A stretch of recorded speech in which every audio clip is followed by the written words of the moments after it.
I think that means it's go time. The music has stopped. I love that song from Khruangbin, but after you hear it 6 times in a row, it gets to be a little much. So welcome, everybody. Hope you're doing well. Thanks so much for joining us. We'll have, I think, quite a few more attendees jumping on, but we'll get rid of the pleasantries in my introduction, and then they'll get to be on in time to hear the real stars of the show tonight, all of our speakers. So thank you so much for joining us, Rebecca and Greg and Michael, and to the audience as well. My name is Dave Riley, and I'm the chair of political science and the director of international studies at Niagara University. I'm also a faculty advisor to the Justice House's Living and Learning Communities, along with my colleagues and professors, Kevin Hinckley and Leslie Pickering. I think tonight is a fantastic night to talk about fighting the Amazon empire. If you didn't notice today in the news, the European Commission came out with an announcement of an enormous antitrust investigation against Amazon that has the potential to have far-reaching implications for the monopoly, both in Europe and in the rest of the world. So that our approach to looking at this question of fighting the Amazon empire is really in line with our series, our social justice speaker series. A little more than 4 years ago, we started partnering with Burning Books of Buffalo to begin offering this series to our students, the campus, and the broader community. It's been a fantastic success and a real collaboration with Burning Books, and we're very appreciative of this partnership. Our series has been a compilation of activists, educators, and resistors across a spectrum of political and social issues. We've met environmentalists, anti-war activists, investigative journalists, anti-racists, feminists, whistleblowers, legal and ethical advocates, animal rights defenders, political prisoners, and individuals who have fought for liberation across a spectrum of struggles.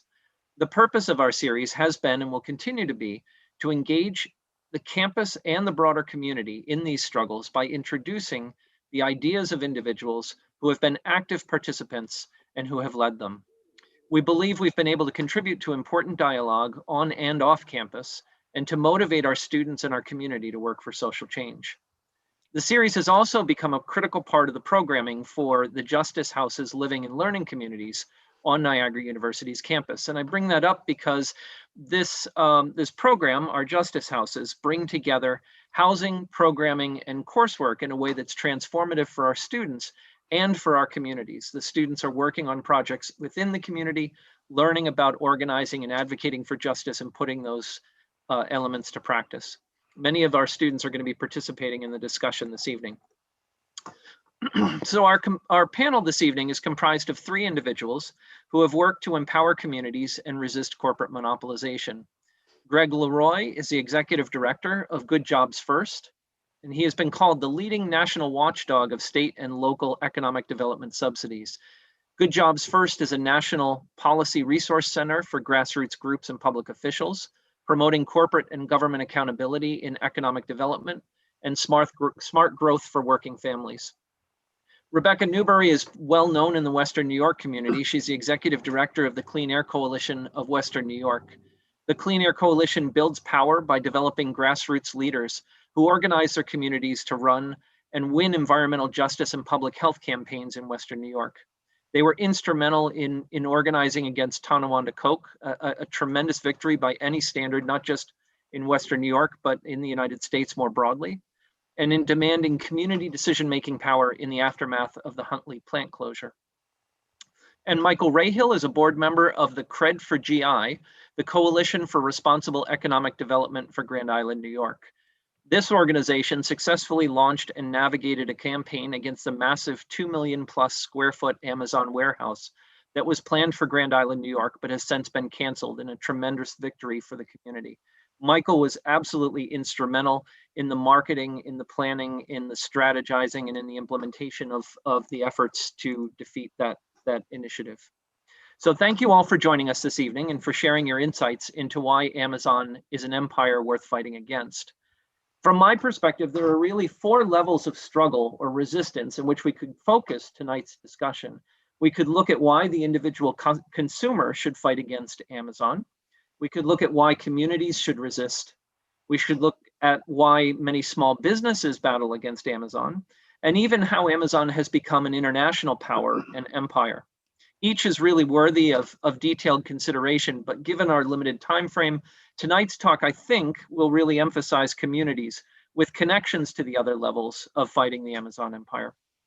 So we'll start with Greg Leroy, followed by Rebecca Newberry, and then Michael Rahill. After they make some brief introductory comments, we'll frame some points of conversation and then open up the discussion to the audience. And to participate, we ask that you request any sort of question through the chat or question and answer functions, and we will then provide you with the opportunity to speak. And I'm going to take the opportunity as well. I had mentioned in the flyer that the Amazon Empire documentary is something that we strongly encouraged all of the participants tonight to watch in advance. We'll show a couple of clips from that as well throughout the evening to give you an idea of some of the critical points that are raised within that documentary. So let's begin with Greg Leroy from Good Jobs First. Thanks very much, Professor Riley. And it's great to be with my fellow panelists, and especially beaming Michael Rahill there, because I want to tip my hat, first of all, to the Coalition for Responsible Economic Development for Grand Island, because yes, in 42 days, they defeated what was going to be the second largest warehouse in the world on an ecologically sensitive island in a place that made no sense except for some weird logistical algorithm that nobody knows where it came from. I think have really, from what I can tell, begun to change the whole dialogue about the future of the island in a way that only a grassroots effort really could have done. So I tip my hat to you all. It's a fantastic experience to share with you a little bit.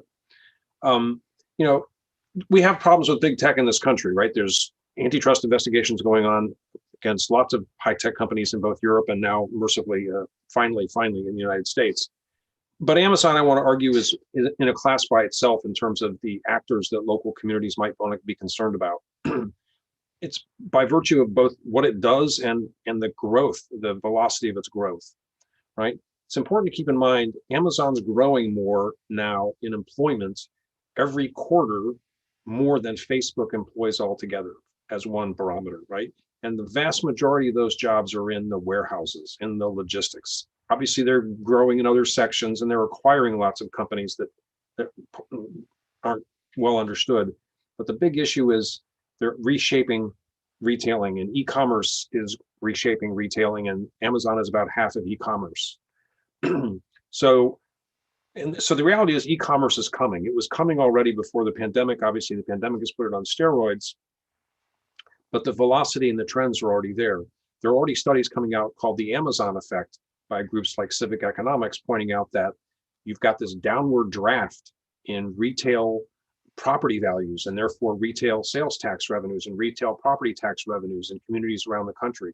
Because when you reshape retailing to be not distributed among many main streets, so to speak, in many communities around the state, but instead bunch it all up in a very small number of mega warehouses, read e-commerce, read Amazon, you get a very lumpy new distribution of retail employment. And a lot of it is much more brutal and difficult and needing to be unionized compared to just somebody standing behind a cash register at a department store, right? These warehouse jobs are not retail jobs. They're warehouse jobs. They're brutal jobs. Let's all be clear about that.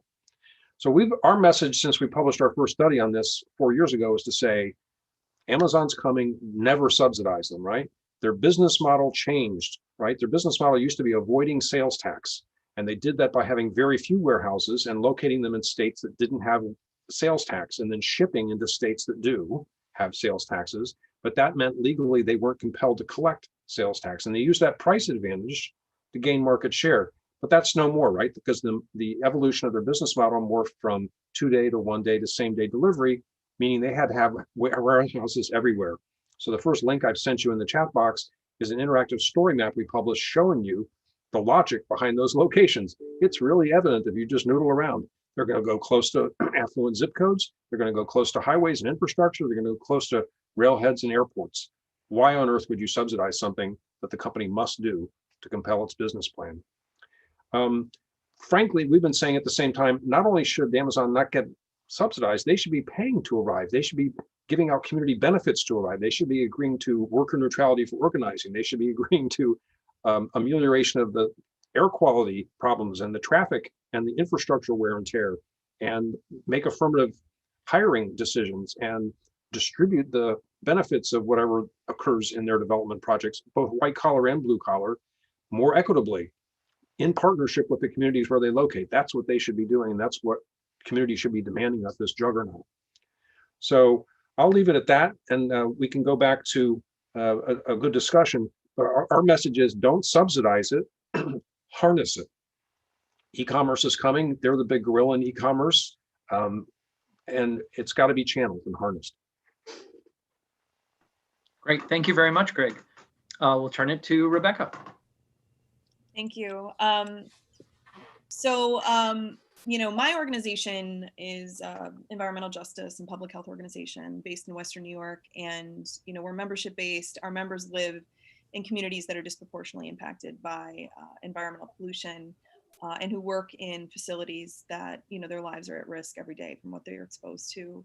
And I think, you know, time and time again, we keep coming up in our organizing against this culture that really prioritizes billionaires and glorifies billionaires as a way of expecting billionaires to save us, billionaires to put forth policies that are going to make our lives easier, billionaires that, you know, are supposed to save towns and regions. And time again, this always fails because billionaires are not going to save us. And so this culture then allows, I think, for, you know, elected officials and decision makers and people that we put into office to create a policy landscape that, you know, Greg was speaking to, where we then subsidize the billionaires for their gift to the world, right? And I think Jeff Bezos is a good example, but I also think, you know, when we look at the renewable energy sector, we see this all the time with Elon Musk, you know, how Elon will save us. And, you know, our members are impacted in living the day-to-day life of, you know, what actually happens when we choose not just this culture, but choose to make these policies that literally take our money. And, you know, we get nothing in return if we're lucky.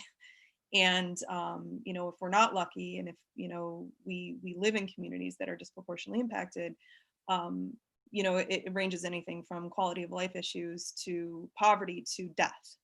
And so, you know, I think our work on the environmental justice side and also, you know, the worker justice side really focuses on strategies that are focused on closing this income gap, both through some of the, you know, the direct organizing strategies Greg was mentioning, but also through actual transformational shifts in how our public money is spent and where it goes. And as citizens of the United States, do we want our public money going towards wealthy people to make them more wealthy, or are we actually putting them and investing them in communities to make our own solutions? Wonderful, thank you. And obviously the Elon Musk reference is important for our region as well, given the opportunities that Tesla has received in the community. So thank you, Rebecca. And I can elaborate, like, you know, looking at the Elon example, you know, we're looking at a subsidy was actually 1.5 times over the city of Buffalo's annual budget. So we're talking about massive amounts of public money, you know, and when a decision maker says there's no money for education, or there's no money for a road being fixed, or there's no money to pay people living wage, but then goes around and turns our money over to a billionaire who I'm sure is will be fine, you know. Yeah, and I think that, you know, that's one of the things that's driving this wealth gap in, you know, in our country.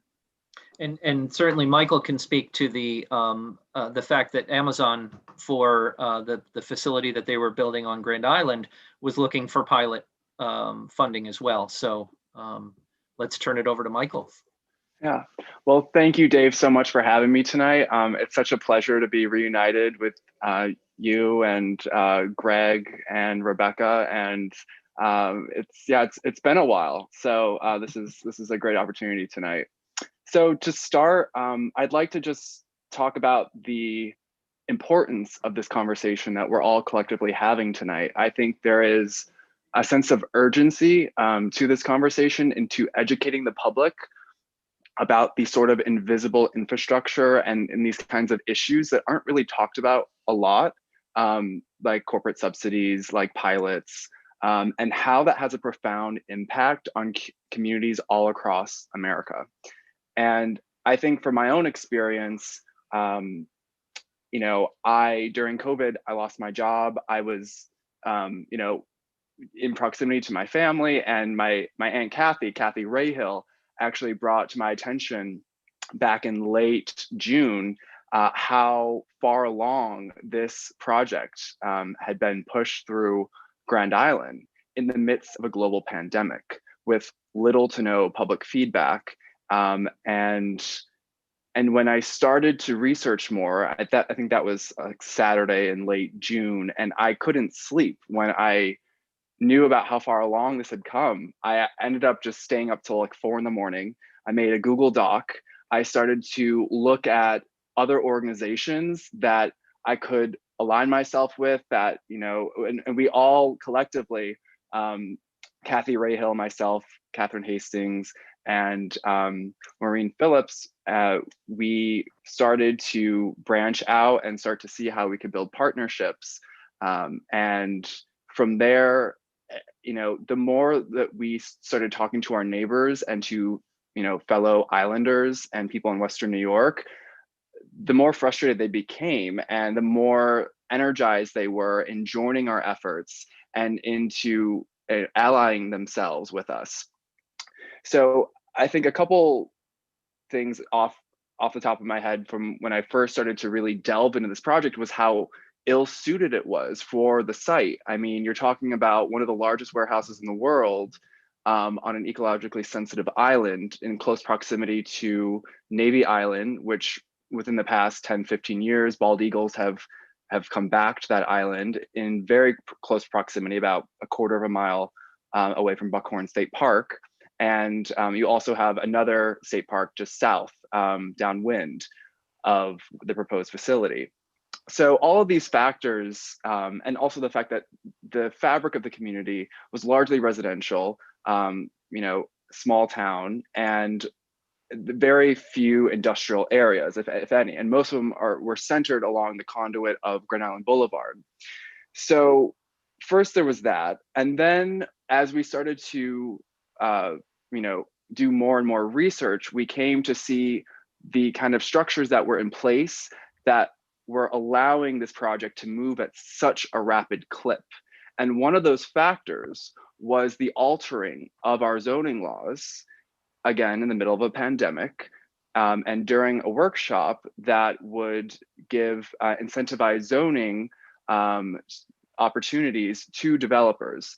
And what incentivized zoning is, essentially, is a way to circumnavigate existing zoning laws in a community in exchange for a material benefit or a community benefit. So, for instance, if the community comprehensive plan listed as one of the items, asked for the community, a community center or repairing roads, bridges, infrastructure. So essentially, through incentivized zoning, a developer can kind of cherry pick items that will be of benefit to the town in exchange to build outside of code, essentially. So there was that. And then there was also, again, the lack of education and public engagement that was going on. So I think collectively the coalition, and there's a lot of people that were involved in this collective effort. There should be like dozens of people in my screen right now talking about this. But it was a really inspiring collective effort amongst a huge cross-section of islanders, people of all political backgrounds, people who had never voted before, people who had never peacefully protested before, all ages, women in their 80s, 90s, teenagers, people who had just moved to the island, people who had ancestors, and roots in the island going back to the early 1800s. I mean, everyone. And I think in the end, it was a really positive experience. And throughout that, a big part of this was transparency and and looking into the cost benefit analysis. So time and time again, we ran into issues where the developer was positing a benefit to the town without even attempting to look critically at any of the residual costs to our community.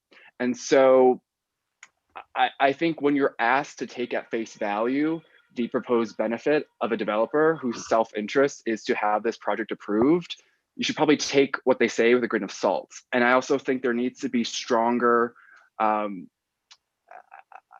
opportunities for public oversight. And I think currently that isn't the case. I think that everyday citizens need to be brought to the table, and there needs to be more of a co-equal partnership amongst elected officials, advisory boards, and everyday citizens.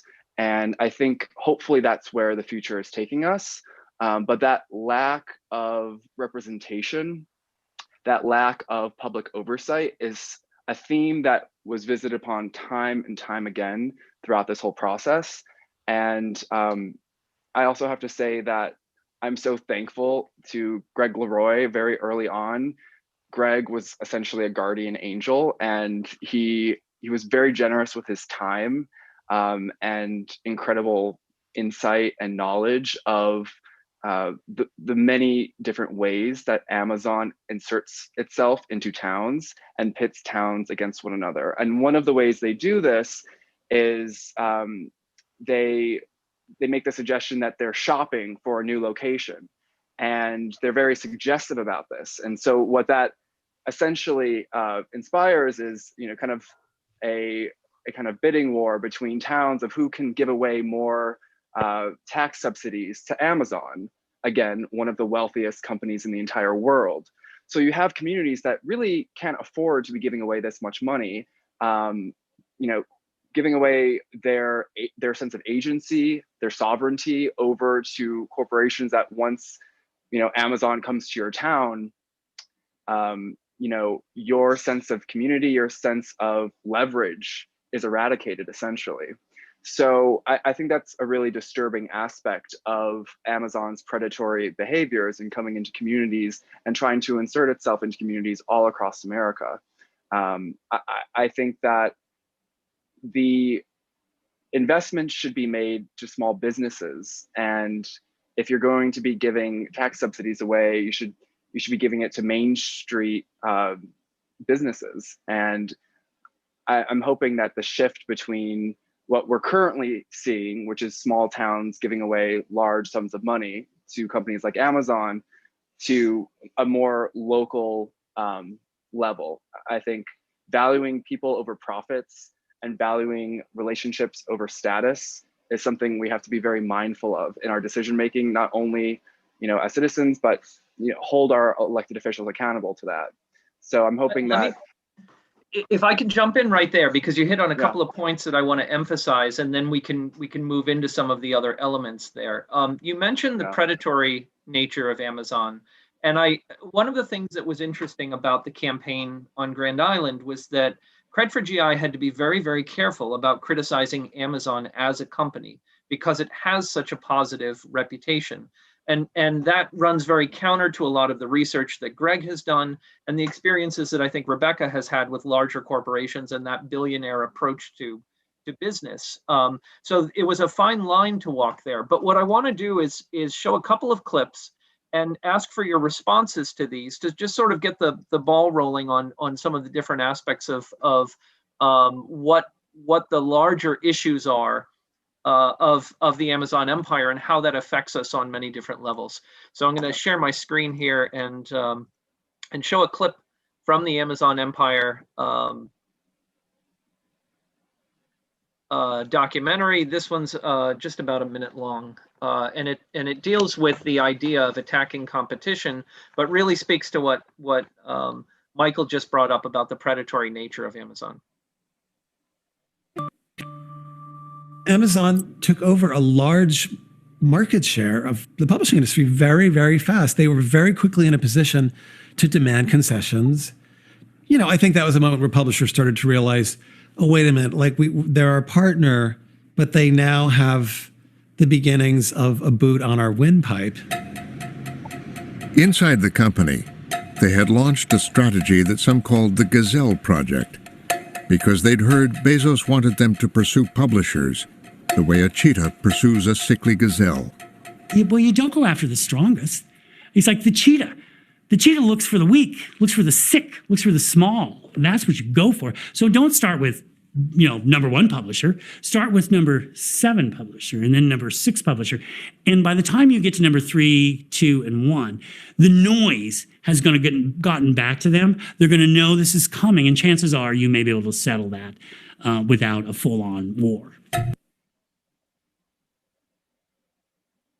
So let me ask the panelists to respond to that idea of attacking the competition in your experience, and in particular, Greg, I think this is maybe something that would fit well with your knowledge and research into the company.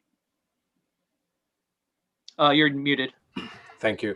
So, yes, the booksellers were the canaries in the coal mine, so to speak, with Amazon, but quickly they moved into other sectors like electronics. Why have we had such a bloodbath in electronics retailing, right? Best Buy shrinking to a tiny bit of its former self. What's the other big electronics chain that failed a few years ago, right? And toys, right? Toys R Us is bankrupt. And on down the line, diapers, right? There's a notorious episode of a company called diapers.com, and Amazon basically squeezed them. They said, first, we'd like to acquire you. And then when they refused to be acquired, they just said, they didn't say it, but they just priced diapers at a price that diapers.com could not compete, and then knuckled them under, essentially. Zappos, the shoe company, a similar episode, right? So, we know that the company, it's all about market share. And we also know from some very disturbing evidence in the new House report on Amazon that they also played lots of predatory games with their third-party sellers, right? About half of the goods sold on Amazon are by third-party sellers. You see them identified in the box the buy box when you do that, right? But we know now that Amazon is alleged to have skimmed information from the sales successes of those third-party sellers to figure out which of their products were most successful, and then suddenly Amazon Basics would have a knockoff product at a lower price of the same high profit, high sales volume product lines previously sold by third-party sellers. So this is a company scientifically using data to gain market share. And we know they're very patient in buying market share, right? This company didn't show a profit for the first, 15 or 17 years of its existence, right? And only then was it making profit in its data cloud computing services. And for many years, it used the profits in those sectors to monopolize gaining retail market share. Now it's, of course, profitable in most of its sectors, but that was a very long time waiting. And Bezos was absolutely intentional about plowing all of his profits back into just gaining market share by taking over rivals, muscling third-party senders, undercutting prices of competitors, and for a while using that sales tax price advantage too. I do want to go back to that issue of undercutting and being willing to take a loss until at some point down the road turning a profit. But before I do that, Rebecca or Michael, did either of you want to respond to the clip or any of the other comments that have been made? Well, Amazon controls access to the market, so they dictate the terms and they control the underlying infrastructure of our economy. When so much of sales is done directly through their platform, people don't even, go on Google or Yahoo anymore to look up product. They will go directly on Amazon, and Amazon is able to shield buyers from certain third-party purchasers that they're not on good terms with or that they are in competition with at their detriment. They also are able to cherry pick aspects that are profitable in the industry. And for instance, with trucking and UPS and USPS jobs, they've given a lot of routes to USPS that are rural and which are some of the least profitable routes. And they've taken over a much greater portion of deliveries in urban areas, which are a bit more profitable.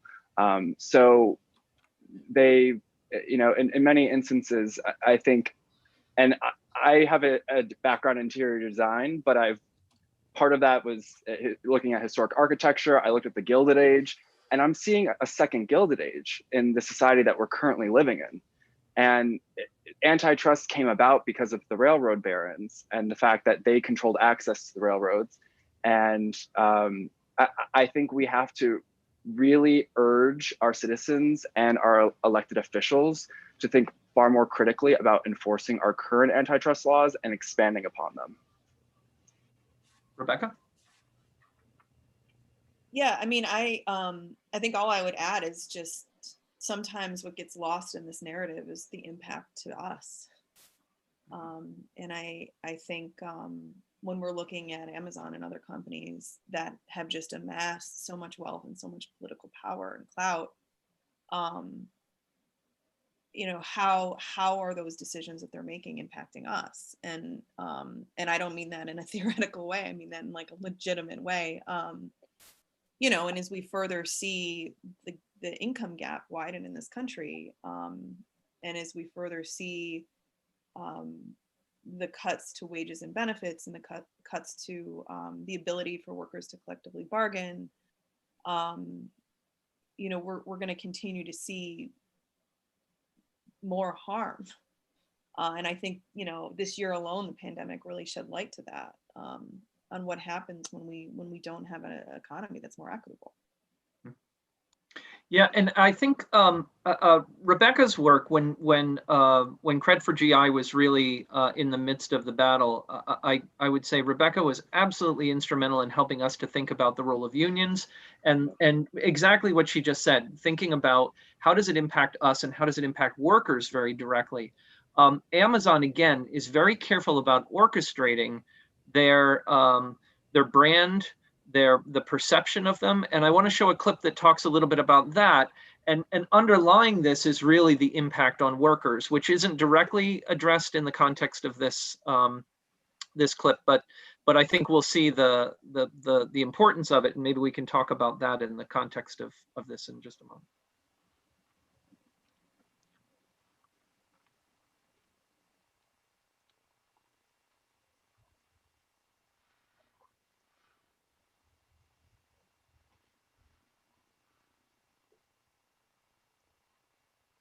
Suspension and offering an appeals process to resolve disputes.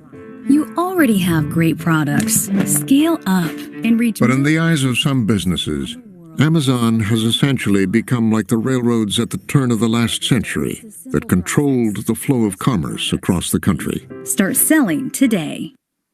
Do you see yourself as being kind of like the rails for e-commerce, that sellers bring their goods to market on your rails through your marketplace? I don't think of it that way, and here's why.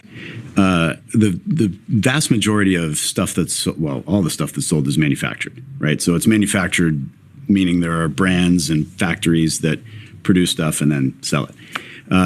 We're 1% of the retail sales in the world, about.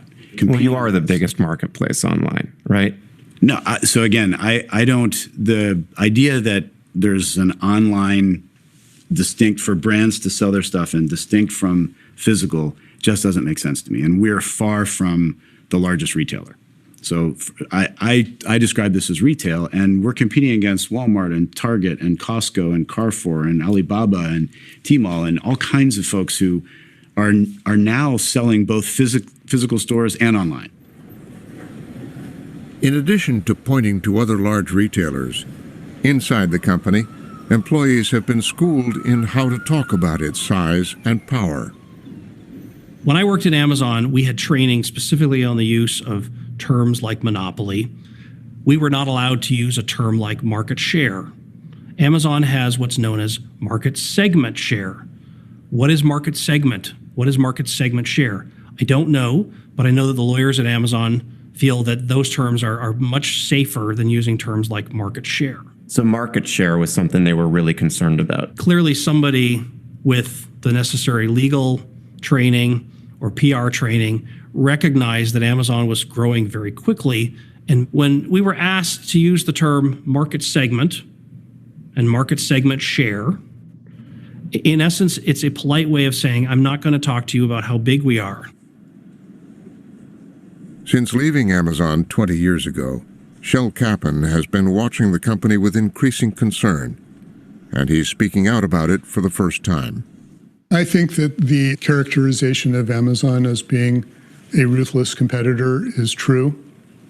And under the flag of customer obsession, they can do a lot of things which might not be good for people who aren't their customers. I know you're not a legal scholar, but are you basically concerned that Amazon is a monopoly? I'm concerned that it has that type of power. I think it, whether you technically can call it a monopoly or not, I don't know.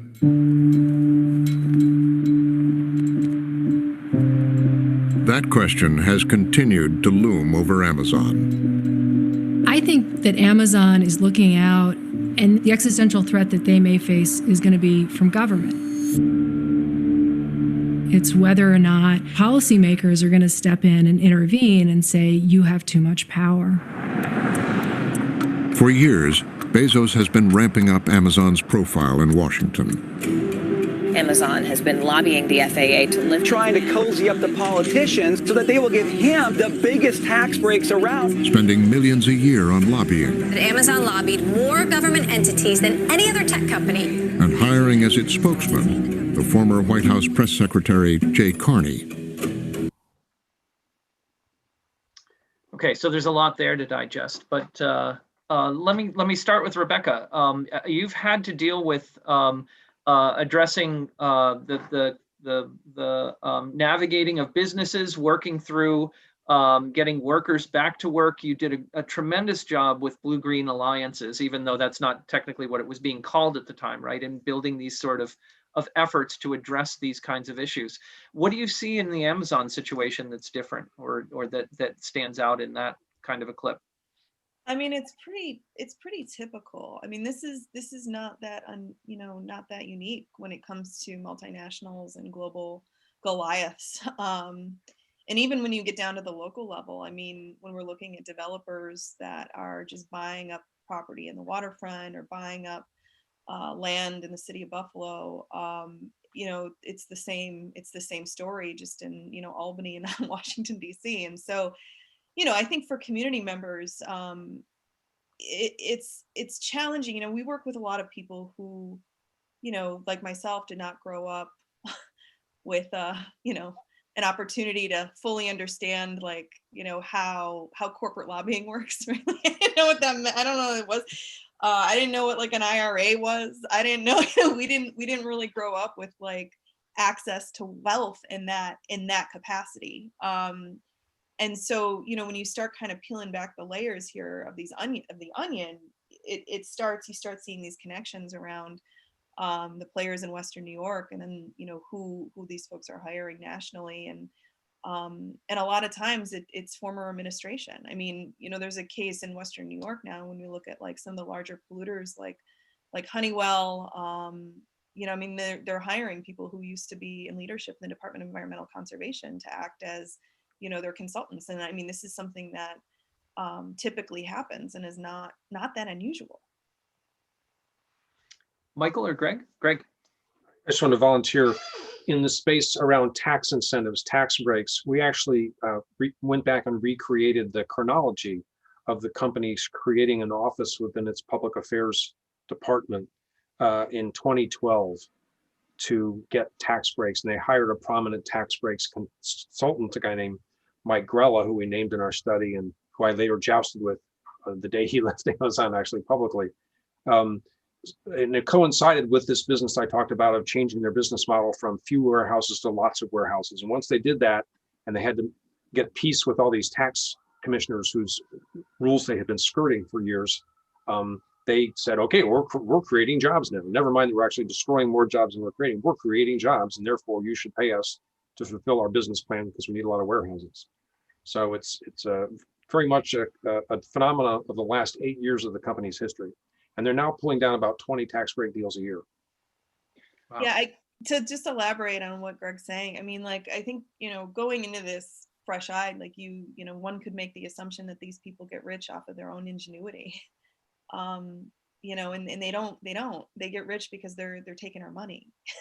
And not just the money we're giving them for our transactional product, like literally our money. And you know, that's something that's a leg up that the majority of regular people just don't have. And so I think that's also a reason why we should be holding them accountable more, you know, and I think, you know, Amazon's a good example, but that Amazon's not the only example. You know, if we're going to give you a public subsidy, you have to provide wages that are over minimum wage. Even in Clay, even in Clay, New York, I mean, they gave Amazon over $70 million in tax breaks, and that comes down to just over $70,000 per worker employed. And yet the average wage of those workers was about $35,000, between $30,000 and $40,000.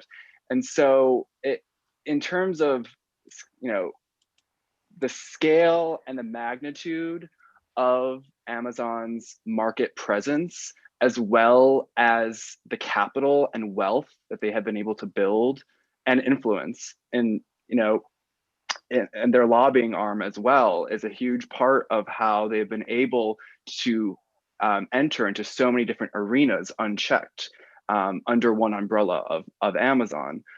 If you look, you know, historically, in 1965, the typical CEO made 20 times the amount of an average worker. Today, it's 320 times that of the average worker. So clearly, and there has been a shift, a kind of paradigm shift that has allowed for a redistribution of community resources to benefit fewer and fewer individuals. And I look at the payment in lieu of taxes, or the pilot program that Amazon has consistently enlisted in, wherein they are able to get out of paying property taxes in the community for a specified period of time. 10 years, 15 years is the typical period. And there was an instance in Texas where after that period, the community asked that they pay property taxes, which was the presumption going into the deal to begin with. And when Amazon didn't want to continue paying taxes, they just left. And so I think this is really about corporate responsibility, or the lack thereof, with Amazon. And it's also about their minimizing their sleight of hand when it comes to how they interact with communities. You know, the disconnect between their PR campaign and their actual practices. And, you know, if you want to take them at their word, great, you're treating your employees well, show us the data, like, be transparent about your numbers, and then great, we can be on the same page. But if you're withholding that information and you're not being transparent and you're a publicly traded company, it draws some concerns. So let's take this to a different level. You mentioned the communities, but I want to look at the individual consumer for a second in the context of one other clip. And this is where you start to see what Greg has alluded to as well, that the idea that technology is really shifting in such a way that Amazon has nestled into every facet of our lives in a really important way. This is the point at which, in watching this video, that I decided to cancel my Prime account. Amazon Web Services. Personally. Build on. The success of AWS gave Bezos billions to expand Amazon from a company that sells everything to a company that does everything. A top priority to boldly go where no man has gone before was to create the sci-fi future he'd fallen in love with as a child. Gentlemen, this computer has an auditory sensor. It can, in effect, hear sounds. A world of artificial intelligence in which computers can think and make decisions for humans and about humans. Jeff Bezos is a big fan of Star Trek. He admits that that was on his brain when he came up with the idea that Amazon should be pursuing a little disk that you can bark commands into. 4.7 Stop. photos. This is his beam me up Scotty fantasy realized. We started working on this device. And our vision was that in the long term, it would become the Star Trek computer. When it first arrived from Amazon, I didn't know what it was. In 2014, Bezos's talking computer, the Amazon Echo, hit the market. Is it for me? It's for everyone. The voice known as Alexa would embed Amazon deeper into the lives of millions of people. Alexa, what do you do? I can play music, answer questions, get the news on weather. They call it a personal assistant. And just that term implies this intimate connection that we then begin to develop with Amazon. Alexa, sing the ABC song.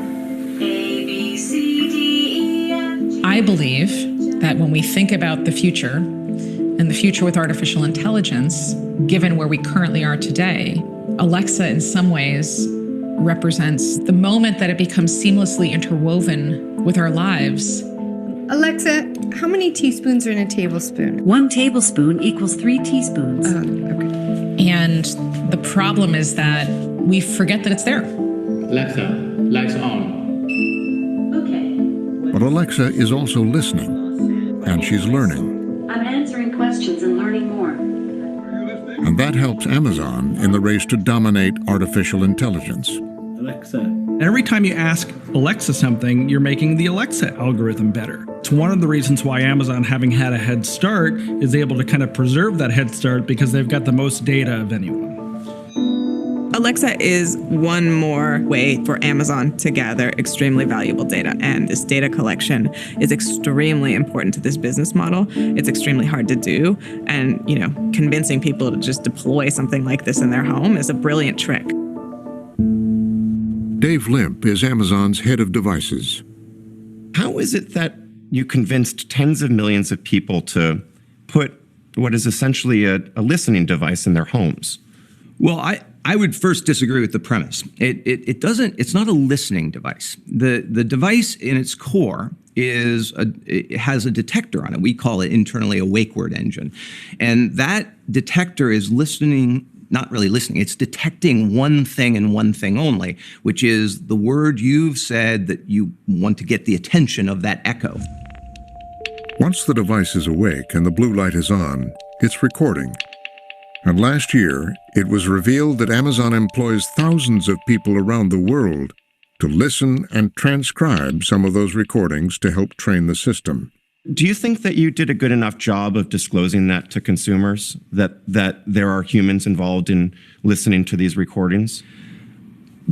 We try to articulate what we're doing with our products as clearly as we can. But if I could go back in time and I could be more clear and the team could be more clear on how we were using human beings to annotate a small percentage of the data, I would, for sure. What I would say, though, is that once we realized that customers didn't clearly understand this, and within a couple days, we added an opt-out feature so that customers could turn off annotation if they so chose. And then within a month or two later, we allowed people to auto-delete data, which they also asked for within that time frame. We're not going to always be perfect, but when we make mistakes, I think the key is that we correct them very quickly on behalf of customers. But even one of the founders of Amazon Web Services approaches his Alexa devices with caution. When do you turn off your Alexa? I turn off my Alexa when I know for a fact that the conversation that I'm going to have or whenever I just want to have a private moment. I don't want certain conversations to be heard by humans. Conversations that I know for a fact are not things that should be shared. Then I actually turn off those particular listening devices. We have had an incredible year. The team has invented a lot on behalf of customers, and I cannot wait to show you what we have. So far, Limp and his team have made Alexa compatible with more than 100,000 products. Echo Frames allow you to get done more around you and be more present in the everyday. Now, they're going to know more about you than anyone knows. They're trying to move as intimately as possible and as quietly as possible into everyday life. Echo Loop is a smart ring packed with ways to stay on top of your day. Amazon wants to have the entire environment essentially mic'd. Alexa, start my running playlist. They want your walk in the park. They want your run down the city street. Nationwide's teamed up with Amazon to bring you the all-new Echo Auto. They want what you do in your car. They want what you do in your home. Amazon Smart Oven. Alexa, bake for 30 minutes at 350 degrees. All these intimacies, all this insight is being integrated, analyzed and integrated. Alexa, alarm off. That is an extraordinary kind of power that has never before existed. I apologize for the lengthy clip, but I think it's really important for highlighting two really critical issues. The first is the extent to which that technology from Amazon has been integrated into our lives. And the second is the fact that it's not benevolent, right? That it's not simply there as a side benefit to the user, that it is actually actively gathering information throughout the entire process perpetually. With that in mind, I want to shift the discussion a little bit and ask, with this kind of pervasiveness of Amazon, with the size of the company, how do we combat it? What is the starting point to fighting this kind of an empire? Antitrust. Yeah. Well, I think it's incorporating these discussions into your everyday conversations with your friends, your family, your neighbors, and then building it up to your local elected officials, and then to your congressmen, and then to your senators, and asking your elected officials, are you a member of the antitrust caucus? Asking them, what's your position on this? And really holding people accountable. And I think this really needs to be part of the national conversation, because as you've seen from those, seemingly innocuous, cutesy videos from Amazon's commercials, what I perceive Amazon to be is essentially a Trojan horse. And that's how I described it when it was trying to build one of the world's largest warehouses on a small island in the Niagara River. And I think it's all those unknowables that are within the Trojan horse, whether it's the hidden costs on local infrastructure, whether it's the to what extent they're using your data, how they're using it, and how they're profiting off of it, and the lack of oversight. I think all of those things need to be addressed, and they haven't been. And I think that won't be addressed until those issues are adjudicated through antitrust. I'll just say this, I think for people that younger people who have grown up with these gadgets around them all the time, they didn't have a chance to have a world before all this surveillance, so-called surveillance capitalism, which I think is a brilliant phrase, whoever came up with it. And so it's part of their accepted, built environment, so to speak. For those of us that are not that young, it's creepy. Yeah, and it was a hard thing for me to even get my head around the first time I realized it long ago. And that is that for companies that give you free things like these, or cheap things, they're getting value from you because we are the product. We are the data. Our eyeballs, our clicks, our behavior, our talking that gets transcribed is valuable data that the companies use to sell us more stuff and keep us in their own ecosystem, or whether it's a Google search mechanism that keeps us on a Google travel platform and a Google, airline platform and so on, right? They've all got their own devices for using us as the product. We are the product. Our behavior is the product. That's the value exchange going on here. And until we realize that and get icked out by it, frankly, we're in trouble. Rebecca? Yeah, I would add that, again, Amazon is one player in an economic culture and economic system.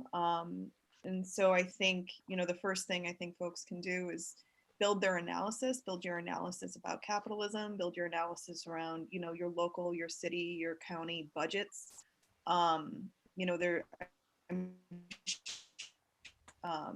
resources at the end of this to keep doing that and building your analysis.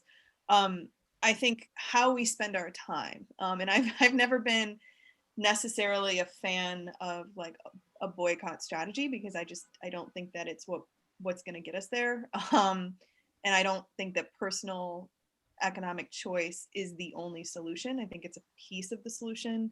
But if we're actually looking at how we're going to transform our country away from billionaires and towards something that's more equitable, you know, are you spending time committing to organizations that are doing that? Are you spending time, you know, volunteering for organizations that are doing that? Are you learning how to organize? Are you participating in that vein that's directly shifting wealth? And so, you know, I think our response typically in this country around poverty has been a charity response, where we make assumptions that people aren't, you know, economically secure because of individual decisions that they've made, or because of their own value as human beings.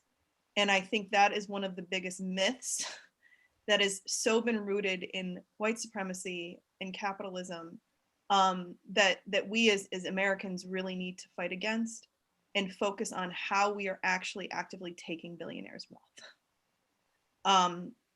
And then the third thing would be how, what institutions locally, regionally, nationally that are actively engaging this. And I think sometimes, specifically looking at global corporations, sometimes the problem can just be so big. You know, how can one person actually defeat a Goliath that's not, you know, Michael and his family? And I think connecting with institutions, you know, like Michael's, like Greg's, like others out there, and being part of a community that's actively organizing against these guys is something that can give us hope. Yeah, I agree. And getting those examples out there is absolutely crucial. I would love to take questions from the audience at this point. Please post your questions either to chat or to the Q&A, and then we'll elevate you up so that you can ask the question as a panelist. And while we're waiting for some of those questions to come in, let me just raise one other point that goes back to what Rebecca was saying about the exploitation. In the midst of the pandemic, the Amazon empire doubled its profits, right? So same period in 2019, 2020, they're at 5.2 billion as opposed to 2.6. What does that say about them as a company to you? I mean, this is disaster capitalism. I mean, you know, if folks want to read Naomi Klein's book, I mean, she called this years ago, decades ago, and we see the same exact thing happening when there's major storms, hurricanes. It's the same exact thing. We have these Goliaths come in and just take advantage of the fact that there's infrastructure is broken or infrastructure is stressed. And, you know, we saw it, to make it kind of clear on a local level, we saw this with lots of different, you know, environmental justice communities that we work in, because the state has been so stretched. You know, somebody had to work at COVID sites. And so what they did was they took staff members at different enforcement agencies and put them in charge of COVID manning COVID sites, or employing the COVID sites. And so that took their time away from actually reviewing permits, took their time away from, you know, enforcing pollution laws. You know, and that's just one example of many, right? So if we can consistently underfund the systems that are put in place to enforce the law and actually implement the law, we're going to consistently see corporations like Amazon, Exxon, you know, Duke Energy take advantage of, you know, of the scenarios during a disaster. Greg, any thoughts on that? Or Michael? Yeah, I think the pandemic really put into high relief some of the structural inequities that are apparent and the kind of fault lines that are apparent in our society. And when you're looking at record growth and record profits for an individual like Jeff Bezos, and you're looking at the fact that, you know, out of every dollar that is paid in wages to Amazon employees, they receive 24 cents of public assistance because they're not able to support their families, themselves and their families. I think that's really shameful, the fact that one of the wealthiest companies in the entire world has employees that are forced to rely on public assistance and social safety nets, And the fact that they're not being paid a living wage, I think really needs to be addressed. It's like, how many times do you need to shame, a monopoly before they enact real change? I think and that just comes, I think, again, we need more public oversight with these companies. And if the public is a part of the decision making, then stuff like that won't happen. Greg, any other thoughts there? I don't have any new or profound thoughts on that. I think that I agree with Rebecca. I don't think a boycott strategies would have been viable with Walmart or Amazon. Many of us went through this dance with Walmart. We did a ton of studies on Walmart between 2004 and 2015, and it's closing stores with the rise of e-commerce now. It's fascinating, snakes eating each other's tails, cyclically. Even Bezos has predicted that somebody will disrupt Amazon. God knows what that would look like, but heaven help us, frankly. But so I think that I'll just leave it at that. Looks like we got some questions, maybe. Yeah, Leslie. Or Michael, did you want to jump in there first? Oh, I was just going to add as a point of reference, the amount of wealth that was amassed by Jeff Bezos this year, the pace of it amounted to about $15 million every hour. And about every 10 seconds, he made almost as much as he paid his employees per year. So I think that level of dissonance between two individuals is quite shocking.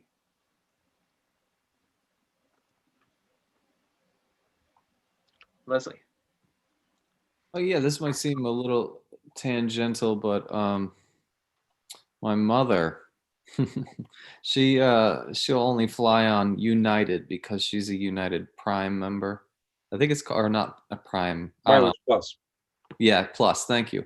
Right, so she's convinced she's getting all these deals when you can go on whatever Kayak, whatever, and get a better deal easily. But nevertheless, the same thing is happening to her with Amazon Prime. I cannot get her to buy something for our daughter through any other venue, smaller venue than Amazon Prime.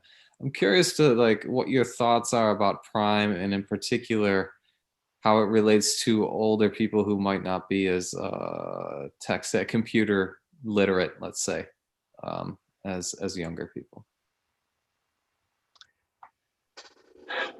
Certainly, I would refer people again. I'm trying to think what the best publication by the ilsr.org would be on this. They publish a lot on the web tricks of Amazon.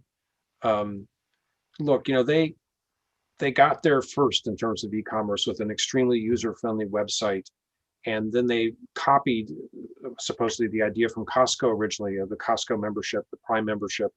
And I think it's a matter of public record that they spend. You give them $119 a year, whatever it is now, and they spend 4 times that roughly, or 6 times that in postage charges that you're allegedly using that $119 worth of free shipping. So they're taking a loss on Prime versus their shipping costs, but it's all about loyalty and market share, right? They just want you back every time.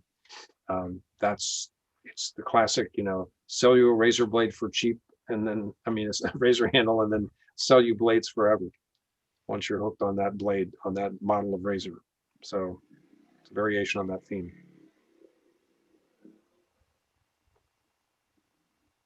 Any other thoughts on that before I go to the next question? It would be fascinating if there were a formation of retailers who came up with a different river name or whatever, a cheeky retort name, and tried to chip away at some of the niches anyway that Amazon has monopolized. And the question is, would Amazon do what it did to diapers.com or somebody else and squeeze back? But I would love to see if, obviously there is the alternative website for the booksellers called, it's a bookstore.com. I've been patronizing it recently. I can't remember the name of it right now.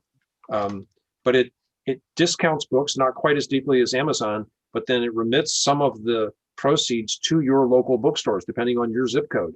So it's really apportioning. I'll find the URL and put it in the chat box. So the question is, can we get other niches to fight back and try to chip away like that? Looks like someone already put it in there. Is it Bookshop? Does that sound Yes. right? Okay. Thank you very much. Yeah. A question from Chris Lee.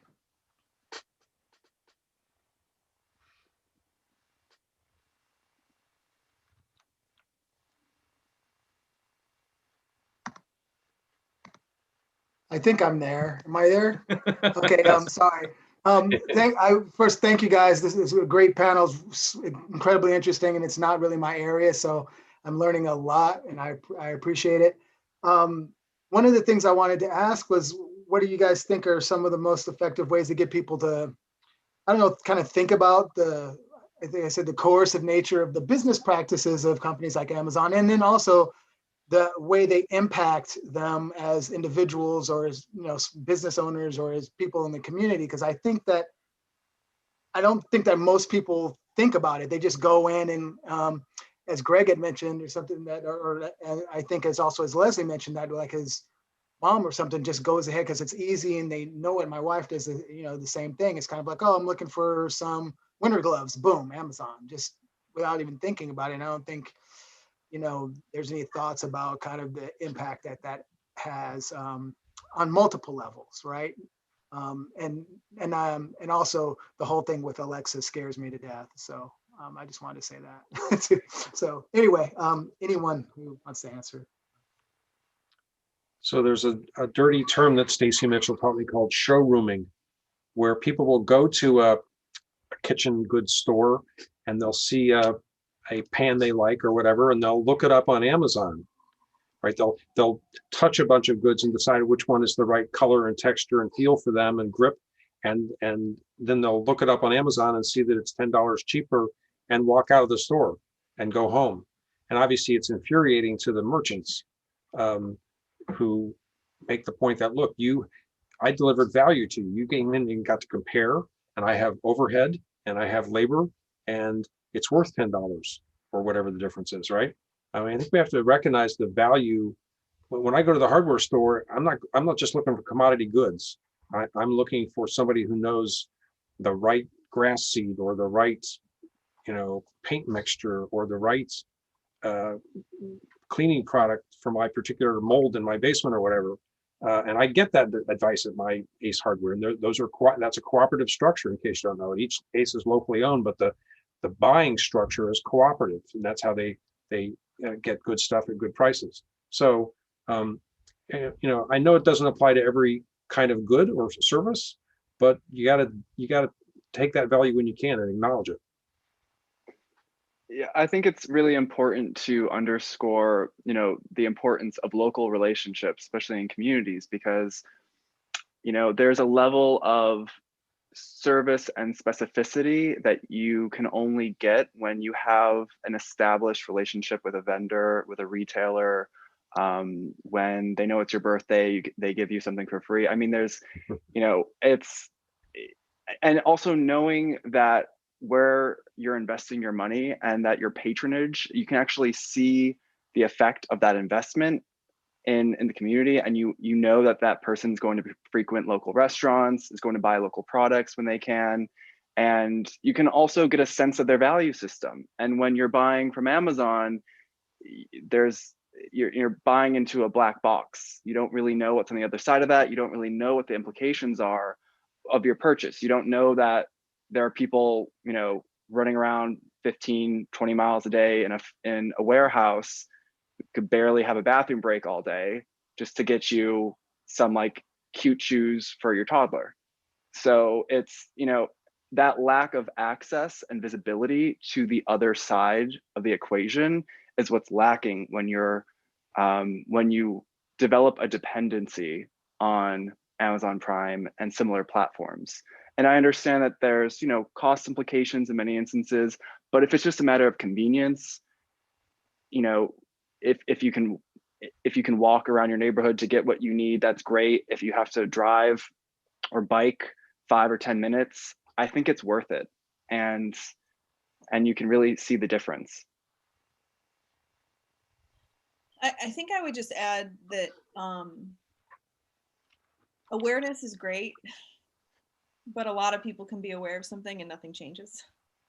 And so, you know, I'm a trained organizer. I always think with my organizing hat, and for me, it's bringing awareness to do what.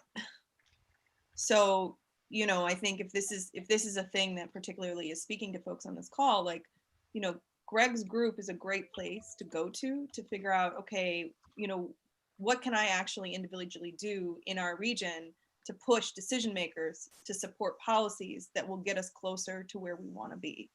And then how am I using my experience as an advocate to start conversations with my family members and friends to get them to join me? And I think starting with somewhere that like you can pull people in to do a direct thing.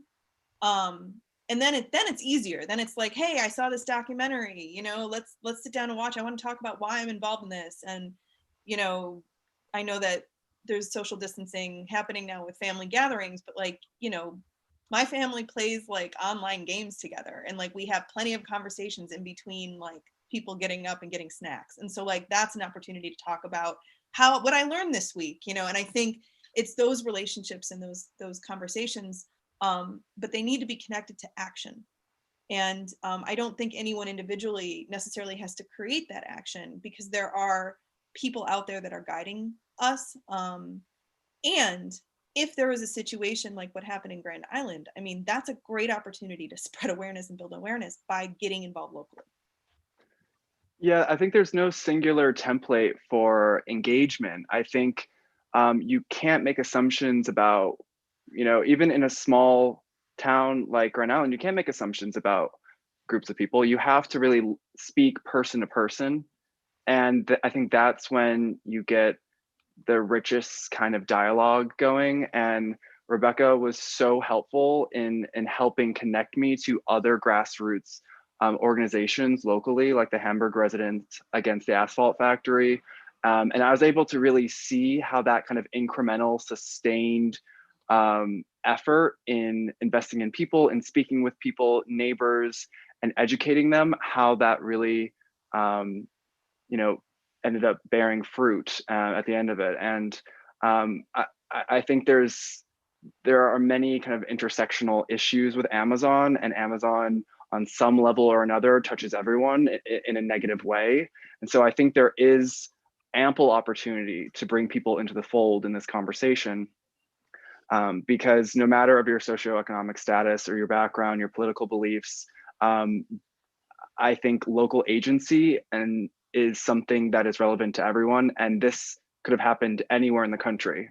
It just happened to be Grand Island. And thankfully it didn't happen on Grand Island. So I just want to mention, I agree with Michael. There's so many points of engagement on this company, right? There's the warehouse workforce, there's the white collar workforce, there's the third party sellers that are getting screwed. Perhaps the most prominent defector from the executive ranks is this guy, Tim Bray. And I just put a link in the chat box to a blog he posted earlier this year when he defected from the company, walked away from a big bonus. And really, I thought hit the nail on the head in many respects about the company's abuse of its power. And that we certainly know there's dissidence within the white collar ranks of the company in Seattle and some of their other white collar employment centers. I think another aspect of this in terms of reaching out and engaging with people is conversancy in purchasing habits and the concept of ethical consumption. I think perhaps a lot of people are raised to not talk about purchases, to not talk about what you spend your money on.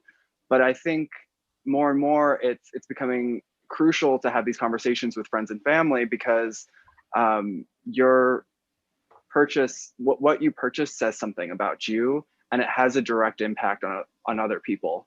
And I think being more mindful of how you purchase, where those items are sourced from, who's benefiting from those purchases, are they getting paid a livable wage? You know, all these questions are things, and yes, it's multi-layered, and it's you know, but it's important to think through all of these considerations when you're making a purchase. So let's turn to Ellen Reinisch, who has a specific question. I think it ties in really nicely to what Rebecca was asking earlier and also goes into what you were just saying, Michael. Yeah, my question is really kind of touches on sort of the ethical consumerism that you were just mentioning. So realistically, you know, we've heard things like vote with your dollar quite a bit. And I mean, realistically, like how much can we, I guess, expect as consumers to really impact these massive, massive, massive corporations like Amazon through individual purchases? I'm really thinking to people that might not have the economic ability to, or live in areas where they really can't shop elsewhere. This is sort of their only option. Just where do we kind of like, sort of pivot to put more pressure on you know, the government to hold these companies accountable? Obviously ethical consumerism is super important. I just want to make sure that we're you know, talking about it in a way that doesn't guilt, I guess, unnecessarily consumers that really have no other option. Yeah. What are the next steps there? I really appreciate you bringing this up, and I want to share a story. When I was 18, I was really involved. I got politicized around the WTO and around fair trade, free trade, and you know, at the time, you know, I was moved to this because I came from a family that there had been a lot of layoffs in my family, and it was a very clear trade was a very clear impact. Like a lot of people who live, you know, in Western New York and come from more of a working class background, right? And so one of my first, I don't know if you call them protests or whatever, you know, was around sweatshops and some trade policy around the maquiladoras in Mexico. And I was wearing hand-me-down Nike shoes, walking on this picket thing, you know, and another person that was about my age who was like radical, right, came up to me and criticized me for my shoes and said, how can you be at this protest because you have Nikes on? And I remember feeling such a sense of shame that I wasn't good enough. I didn't have the right clothes. I wasn't like, you know, showing how good of the person I wanted to, like showing my political whatever through these shoes. And there's no way this person knew I didn't buy them, but he didn't know that, right?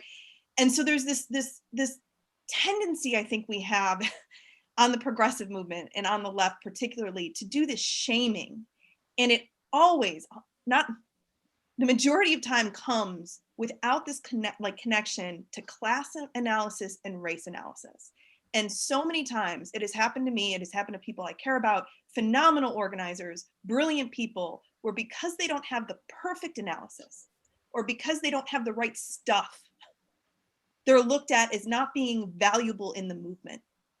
And so I think that like, that's why I personally, and also as a leader, do not focus our change on a capitalistic strategy. I focus it more on who are the players at the table that are making these decisions on a broader level, and how are we holding them accountable? And it doesn't matter what the freak we're wearing, you know, like, and so I think that that's, and you're speaking to a good point. I mean, there's a reason people go to Walmart. It's because it's cheap and we need food. So like, if we're going to blame people for where they spend their dollars, or if we focus our entire strategy, we completely cut out the majority of this country who we actually need. And when we're doing that, the right is organizing them. And I think we've seen this very vividly from 2016 to 2020, when more white people voted for Trump this year than in 2016. And that's because of decades of organizing that the white supremacists and the right has done. And we have also on the left not created a plan to actually connect and build with those people. I really appreciate that question.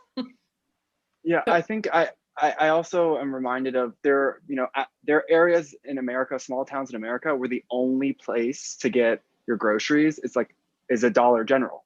And I think that's a function of I think zoning laws, like with small towns allowing big brands and big chain stores to proliferate into their communities, and doing away with multi-generational family-owned businesses and grocers. And in this particular instance, I think it's that, but it's also, yeah, there are structural inequities in which there are places in this country where you have no other alternative. And so, hopefully with changes in like legislation, and we can kind of create more room for other options, because the whole thing about monopolies is it lessens your options as a consumer, as an individual. And so that's really the dangerous part about it. Greg, did you want to jump in? I just want to say, I second everything that's been said. I think that, in my lifetime, I've watched the bifurcation in the retail landscape, even pre-Amazon, reflect the bifurcation of our economy. That is to say, the yawning inequality, right? The growing rise in income inequality and super disparities in wealth inequality that have really taken off since the late 1970s. And so the middle class stores are either dead or dying, right? Sears is dying, JCPenney is dying, Montgomery Ward's is long gone. All the stores that played to the middle class, that what used to be a much bigger chunk of the consumer economy, can't survive. And so you've got Nordstrom as long as it lasts, and Lord & Taylor now teetering, and but you've got other high-end retailers, and it plays out in malls, right? Malls have been dying by the dozens, but there are some that are succeeding, but they're the high-end experience malls, right? Where you go for entertainment, and you go for dinner, and you go for a movie and a zippy, upscale experience at a spa or something too. But the power centers and the working class malls are either abandoned or getting remade as social service centers and senior living centers and assisted living and so on. So these gaps and inequality in the way they're playing out in the retail sector are profound, and we're getting big grocery deserts, food deserts, news deserts, which have everything to do with the polarization in the political dialogue too. Great, thank you. Kevin, you're up. Thank you once again to the panelists for joining us and sharing your insights. My question is, how do you make sense of the backlash to citizen activists and community members? For example, those who successfully opposed the Amazon warehouse on Grand Island, and the backlash from the business lobby, from politicians and elected officials, from some members of the public who decry the loss of jobs and the claimed loss of economic investment? Well, at first, I would not want to disparage any individual who, was under the impression that Amazon coming to town would result in a benefit for them and their families. I think that belief was most likely genuinely held. But I will say, for elected officials, particularly, Mark Poloncarz has rather freely admitted that he had been in discussion with the developer for years, closed door discussions with no community engagement. And I think that disconnect and that lack of transparency is extremely concerning. And I think they should be held accountable by the people who elected them. And so, but when it comes to, speaking to individuals who lamented the loss of Amazon on Grand Island, I would say that there are multiple studies that show that there are numerous public costs, hidden public costs that are not disclosed at the time when Amazon courts communities, wherein they minimize the traffic impact, they minimize the environmental impact, they overinflate the job creation. There's actually, from the Economic Policy Institute, found there's no net increase in jobs when it comes to Amazon fulfillment centers. In many instances, you have examples where they will, poach jobs from other companies that are local in the area.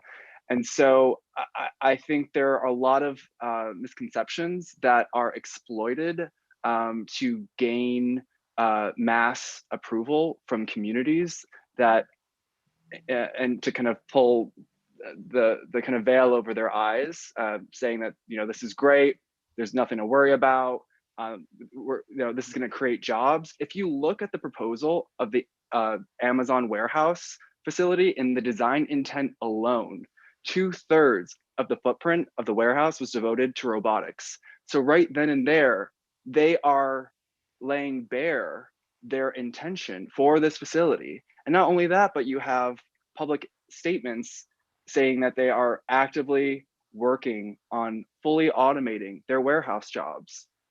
So, you know, why choose the site they chose on Grand Island? Because it was shovel ready. Why not choose a brown site? There's so much, you know, there are many industrial landscapes that need to be revitalized, that need to be, you know, that are closer to people who would actually not have to, you know, take 3 buses and commute 2 hours to go to work every day. I mean, all of these factors play into the evaluating a company coming into your town in a new development.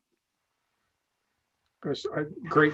I second all that. And I would just say, look, the backlash is always predictable when a deal doesn't pan out, at least as it was packaged and sort of, you know, publicly announced. But it's no bold prediction to say that Amazon's going to build a warehouse in the Buffalo area, and probably more than one over time, right? It's coming. It's going to locate in every market where there's a lot of disposable income and therefore prime households. So it's just not going to be on Grand Island, and that was a dumb idea in the first place.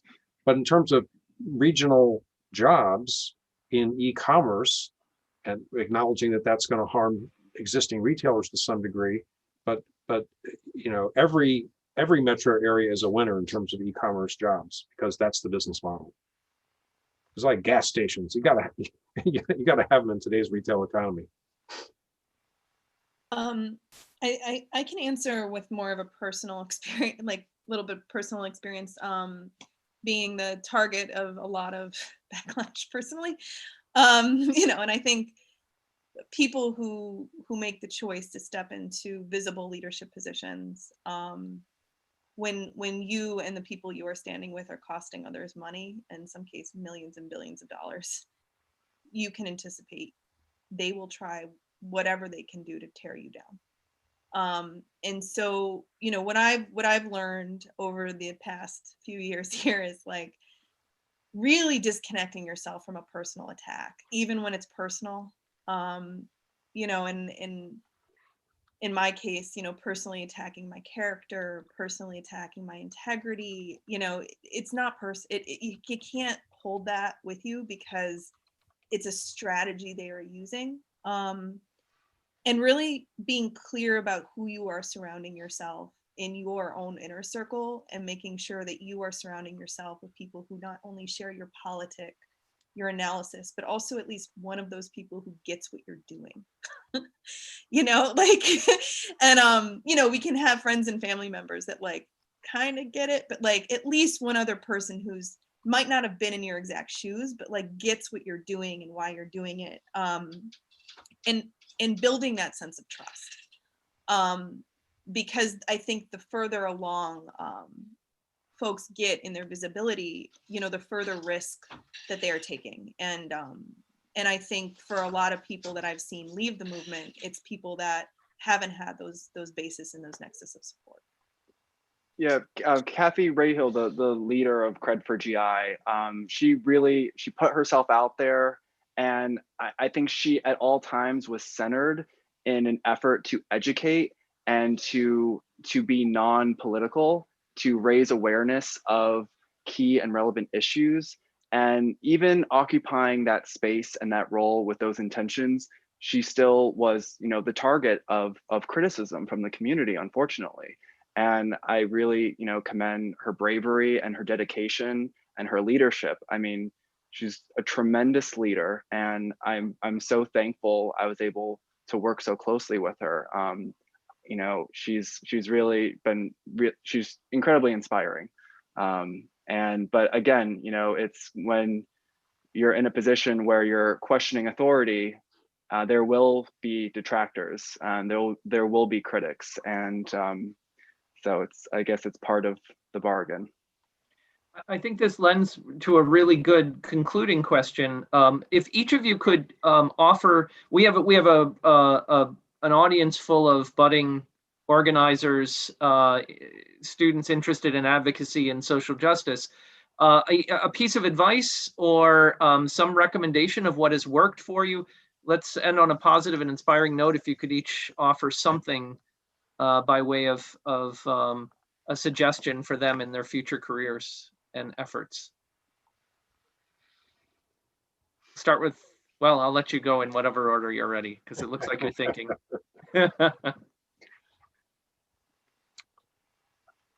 I would just say to remember your values, remember what's important to you.